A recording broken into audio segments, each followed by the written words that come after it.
ఉదయకాలమున ప్రభు నామమున మీ అందరికీ శుభాభివందనాలు, హృదయపూర్వక ధన్యవాదాలు తెలియజేస్తున్నాను.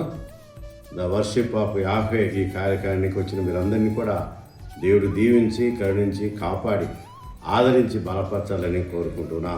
నేటి ధ్యానాంశాన్ని జ్ఞాపకం చేసుకున్నాం. ప్రార్థన గ్రంథం నుండి 21వ అధ్యాయం 3వ వచనం చదువుకున్నాం. ప్రార్థన గ్రంథం 21వ అధ్యాయం 3వ వచనం గమనించాం. ఇదిగో దేవుని నివాసము మనుషులతో కూడా ఉన్నది, ఆయన వారితో కాపురములను. వారు ఆయన ప్రజలందరూ దేవుడు తానే వారి దేవుడై ఉండి వారికి తోడేది. దేవుని బిడ్డలారా గమనించండి, ఉదయకాలమున గొప్ప వాగ్దానం చూడండి. గమనించండి, ఆయన వారితో కాపురములను. కాపురం అంటే మనందరికీ తెలుసు, కలిసి జీవించటం. చూసారా, కుటుంబం కలిసి జీవిస్తారు, భార్యాభర్తలు కలిసి జీవిస్తారు. దేవుడు కూడా మన కుటుంబంతో, మనతో, మన మధ్య ఆయన కాపురం ఉంటాడు. కాపురం అనగా కలిసి జీవించటం చాలా ప్రాముఖ్యమైన విషయం. కాపురంలో 3 ప్రాముఖ్యమైన విషయాలు ఉంటాయి. మొట్టమొదటి విషయం ఏంటంటే కలిసి జీవించటం. రెండవ విషయము బాగోగులన్నీ గమనించి సహాయం చేయటం. మూడవ ప్రాముఖ్యమైన విషయం గమనిస్తే కొరతలు తీర్చేదేవు. కనుక ఈ 3 విషయాలు మరి కాపురములుట అనే మాటలో ఇమిడి ఉన్నాయి. కనుక దేవుని బిడ్డలారా గమనించండి, మరి నమ్ముతున్నారా?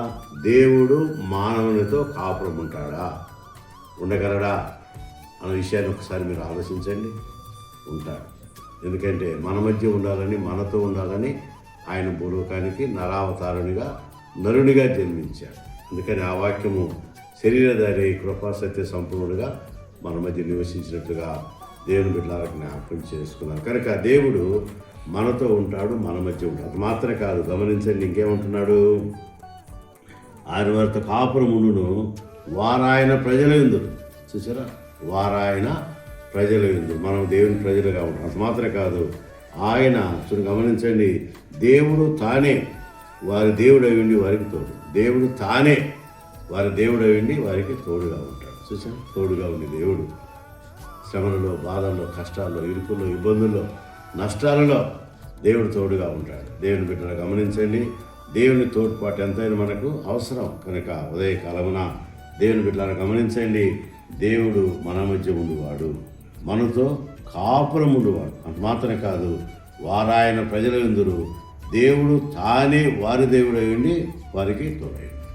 చూసారా, దేవుడు మనకు తోడుగా ఉంటాడు. ఎప్పుడు? ఎల్లప్పుడూ తోడుగా ఉంటాడు. ఉదయం మొదలుకొని సాయంకాలం వరకు, రాత్రంతా కూడా దేవుడు మనకు తోడుగా ఉంటాడు, మన మధ్య ఉంటాడు, మనతో ఉంటాడు, మనతో కార్యాలు జరిగిస్తాడని దేవుని బిడ్డలకు జ్ఞాపకం చేసుకున్నాం. కాబట్టి ఉదయకాలమున దేవుడు మనతో ఉంటాడు, మన మధ్య ఉంటాడు, మనతో ఉంటాడు. అది మాత్రమే కాదు, యెషయా గ్రంథం 45వ అధ్యాయం 2వ వచనం అంటాడు కదా, నేను నీకు ముందుగా వెలుచు మెట్టగా ఉన్న మార్గాన్ని సరళం చేసేదన్నాం. చూసారా, మెట్టలు, ఇబ్బందులు, ఇరుకులు, శోధనలు ఎన్నో వచ్చినా ఆయన మనకు ముందుగా వెలుచు మెట్టగా ఉన్న మార్గాన్ని సరళం చేస్తానని వాగ్దానం చేశాడని వాగ్దానం ఈరోజు పొందాలనుకుంటున్నావా? ద వర్షిప్ ఆఫ్ యాహ్వే ద్వారా ఆశీర్వాదింపబడాలనుకుంటున్నావా? మేలు పొందాలనుకుంటున్నావా? కృపావరాలు పొందాలనుకుంటున్నావా? రమ్ము, యేసయ్య దగ్గరికి రమ్ము. వస్తే ఆయన మేలు చేస్తాడు. మేలు చేయడం మాత్రమే కాదు, మనతో కాపురం ఉంటాడు. అంత మాత్రమే కాదు, మరి దేవుడే మన మధ్య ఉంటాడు, మనతో ఉంటాడు.